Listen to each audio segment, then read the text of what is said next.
ভালো আছেন সবাই? আপনারা ভালো থাকলেই সবার ভালো থাকে, আপনারা ভালো থাকলে আমি নিজেও ভালো থাকি।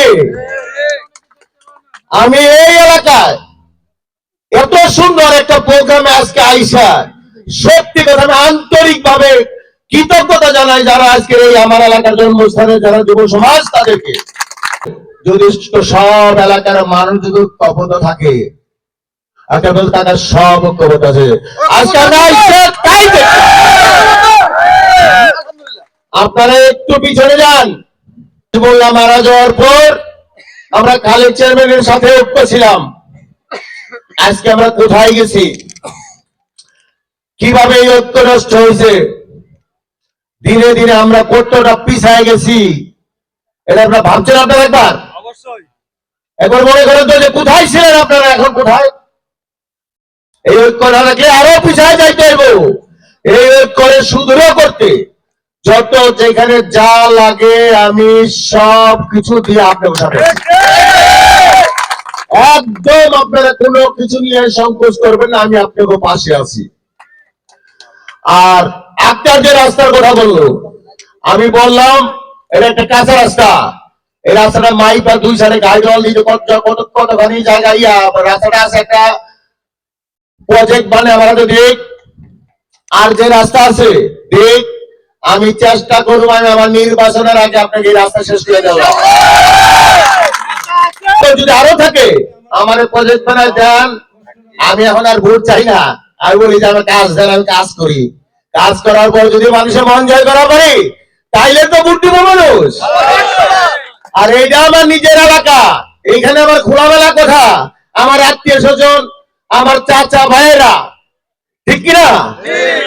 আচ্ছা, এই এলাকা আমি তো পারছি আপনাকে। আরেকজন ছিল হাসান ভাই, সম্মানিত ব্যক্তি, উনি জাতীয় সংসদ নির্বাচন করবেন, উনি এখন আর মেয়র নির্বাচন করতেছেন না। তো সেই সূত্রে আমি একা প্রার্থী, আমি একা প্রার্থী না, আমি সবার কাছে অধিকার রাখি না। এই এলাকার সম্পূর্ণ বুথ পাওয়ার 100% বুথ পাওয়ার অধিকার রাখি না। যদি এই এলাকার কেউ অন্য কারো ভোট চায়, আপনারা তারা কি হিসাবে আখ্যায়িত করবেন বলেন তো? বেইমানের পাশে কেউ থাকেন না, এইটুকু বলবেন। সে বেইমান যে হোক তার সাথে থাকেন না। এই বেইমান বা বেইমানের কারণে আজকে আমরা এত পিছায় রয়েছি। আপনার যে ঐক্য সৃষ্টি করছে ধরে রাখেন। দীর্ঘদিন আপনারা জানেন আমি এলাকায় ছিলাম না, থাকতে দেয় নাই।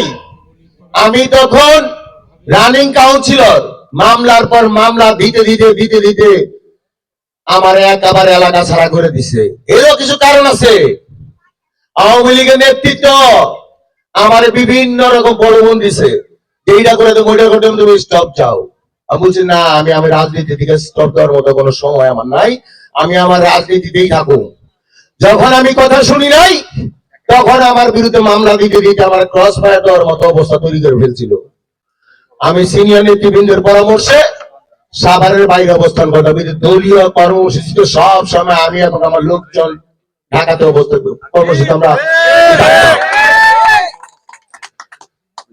আজকে একেবারে টোটাল পরিস্থিতি দেখেন সাভারের। সব চাইতে হইলে তো কি আমার এই এলাকার না? এক সময় টোটাল সাভারের বিএনপি 80% বিএনপি কিন্তু এই এলাকার জন্ম ছিল, এই এলাকার লোক ছিল। কে বুঝতে পারছে? তারা কার চামচামি করতে করতে পায়ের ধুলা চাপতেছে, সেন্টার চাপতে চাপতে নিজেকে চিপা করে দেওয়া বলেছে, তারপরে শয়তানি যায় না। এরকম মানুষের এলাকা এটা কে নিতে পারে? এটা বেইমান। এখন এই এলাকার কোনোদিন কোনো কাজ হইব না।